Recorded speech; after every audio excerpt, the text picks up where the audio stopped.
Praise the Lord, everyone. Praise the Lord. Praise the Lord. Amen. I want to thank you all for joining me for Saturday's daily Bible study coming from Charlene's Outreach Ministries. We have a wonderful lesson today called Into One Body. Called into One Body. And our lesson is coming from Colossians 3, verses 15 through 17.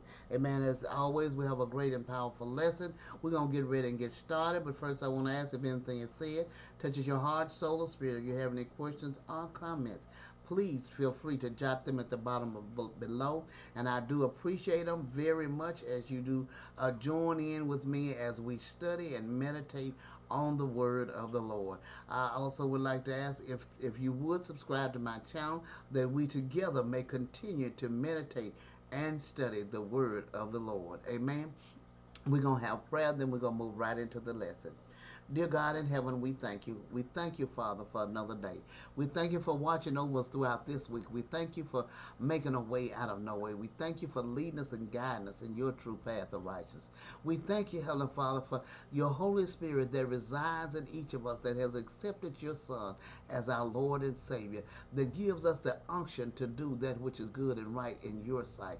We thank you, Father, for showing us the way to go. We give you all the honor, glory, and praise, Father. Lord, we come to you today thanking you for opening our eyes that we do see and our ears that we do hear and giving us wisdom, knowledge, and understanding from on high as we study and meditate on your word. In Jesus' name, amen. Praise the Lord. We're going to get ready, move right into this wonderful lesson. Uh, Called into one body. Called into one body, coming from Colossians 3, verses 15 through 17. And the scripture lesson text read, "And let the peace of God rule in your hearts, to the which also ye are called in one body. And be ye thankful, that the word of Christ dwell in you richly in all wisdom, teaching and admonishing one another in psalms and hymns and spiritual songs, singing with grace in your hearts to the Lord. And whatsoever ye do, in word or deed, do all in the name of the Lord Jesus, giving thanks to God and the Father by him." Praise the Lord, praise the Lord. This is a wonderful and powerful lesson reminding us that we are to give glory and thanks to him, the founder of each of us, and that we are to hold on to him and know that we are richly blessed. But if we study and meditate on his word, we are able to speak out as Christ spoke out. When the time comes, we have what is needed in our body as a believer. Amen.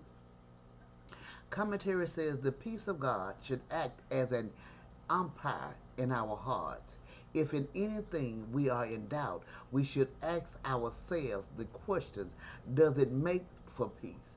Or would I have peace in my heart if I went ahead and did it? This verse is especially helpful when seeking guidance from the Lord. If the Lord really wants you to embark upon a certain course of action, he will most assuredly give you peace about it. If you do not have that peace, then you should not proceed. As has been said, darkness about going is light about staying. Darkness about going is light about staying. Christ called us to enjoy his peace, both as individuals and also in the church. Do not overlook the importance of the latter part of this verse, to which also you were called in one body. One way in which we could enjoy peace would be to live in isolation from all other Christians, but this is not God's purpose. He has set the solitary in families. God's intention is that we should gather together in local churches, although living with other Christians may try our patience at times, yet God in this way can develop virtues in the Christian's life which he could not produce in any other manner. So we should not shrink our responsibilities in the local churches, nor give them up when we are annoyed or provoked. Rather, we should seek to live compatibly with our fellow believers and help them in all we do and say. And be thankful. This refrain is repeated over and over again in Paul's writing. There must have been a good reason. The Spirit of God must consider a thankful spirit very important. And we believe that it is important not only for a person's spiritual life, but for his physical welfare as well. Doctors have found out that the scriptures have taught through the years that a cheerful thought attitude of mind is beneficial for the body, and that worry, depression, and a complaining spirit are definitely harmful to one's health. Usually we think of thankfulness as something that is determined by our immediate circumstances. But Paul here shows that it is a grace to be cultivated. We are responsible to be thankful of all peoples of the world. We have the most for which to give thanks.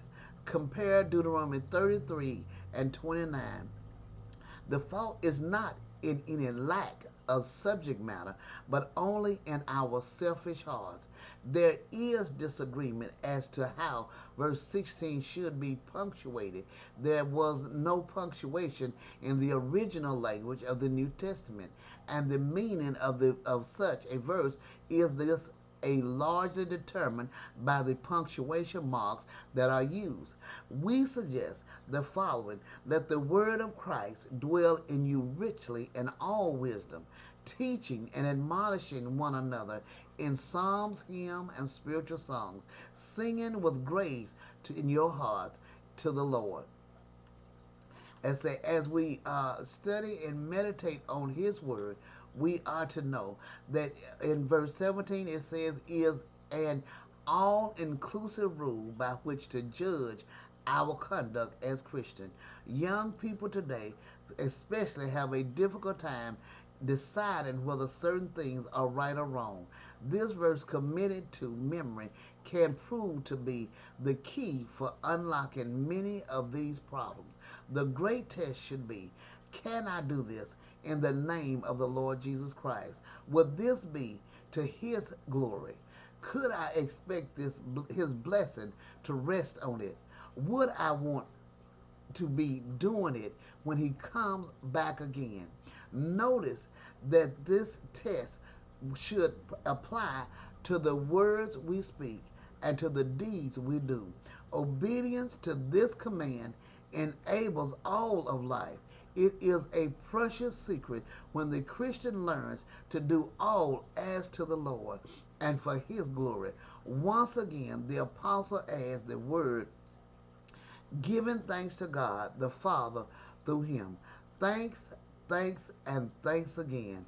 It is perpetual duty for those saved by grace and destined for the courts of heaven that we be thankful unto our good Lord and Savior, Jesus Christ.